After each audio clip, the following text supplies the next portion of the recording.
Hi friends, rava dosa టేస్టీగా హెల్తీగా ఎలా చేసుకోవాలన్నది ఒకసారి నేను చేసి చూపిస్తాను. ఒకసారి మీరు కూడా ట్రై చేయండి.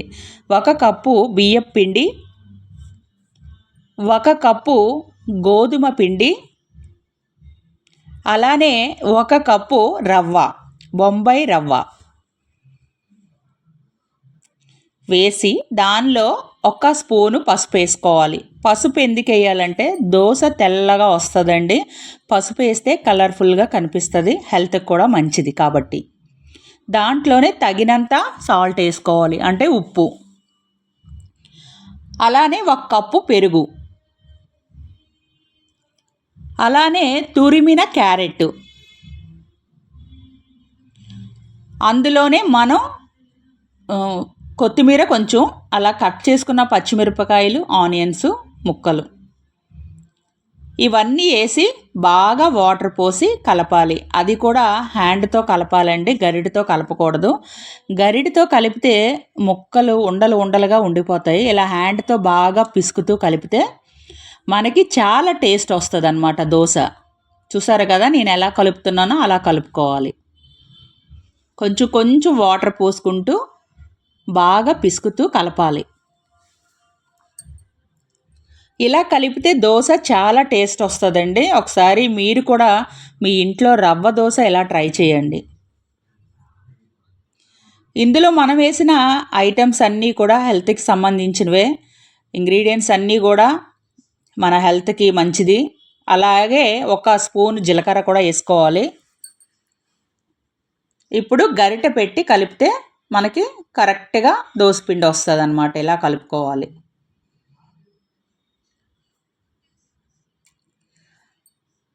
ఇప్పుడు ప్యాన్ పెట్టుకొని దాని మీద కొంచెం నెయ్యి వేసి ఆనియన్స్తో పామానండి నేను, చూసారు కదా. ఇప్పుడు దానిపైన కొంచెం ఆయిల్ పోసి, నేను నెయ్యి పోసాను అందువల్ల అలా వస్తుంది, చూసారు కదా.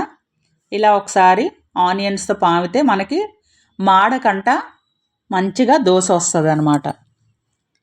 దోశ పిండి కూడా మనం ఎప్పుడూ తయారు చేసుకునే దోశ పిండిలాగా వేస్తే ఇది రాదండి. కొంచెంగా దోశ షేప్లో వచ్చేటట్టుగా మనం గరిటెతో వేసుకోవాలి అన్నమాట.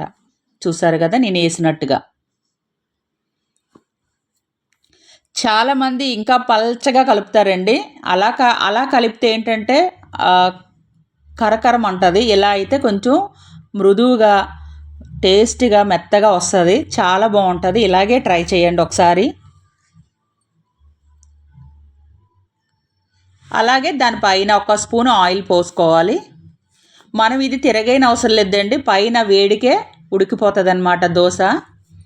చూసారు కదా, చూపించాను.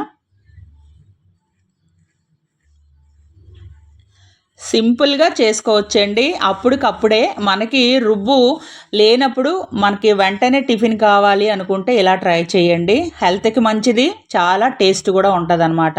ఇది రవ్వ దోశ అన్నమాట. అయిపోయింది చూడండి, టేస్టీ రవ్వ దోశ. అలానే ఇంకొక దోశ వేసి చూపిస్తాను చూడండి.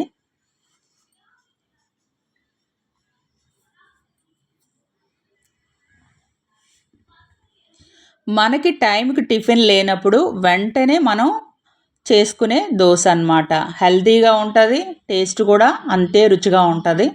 ఒకసారి మీ ఇంట్లో కూడా మీరు ఒకసారి ట్రై చేయండి. ఒకసారి ట్రై చేస్తే టేస్ట్ చేశాక మళ్ళీ ఇలాగే చేసుకోవాలి అన్నంత టేస్ట్ ఉంటుంది. ఒకసారి ట్రై చేయండి. చూసారు కదా, రవ్వ దోశ కొబ్బరి చట్నీతో చాలా బాగుంటుంది. చూడండి ఒకసారి, ఎంత స్మూత్గా, ఎంత కలర్ఫుల్గా, ఎంత టేస్ట్, అంతే టేస్ట్ ఉంటుంది. ఒకసారి మీరు కూడా మీ ఇంట్లో ట్రై చేయండి.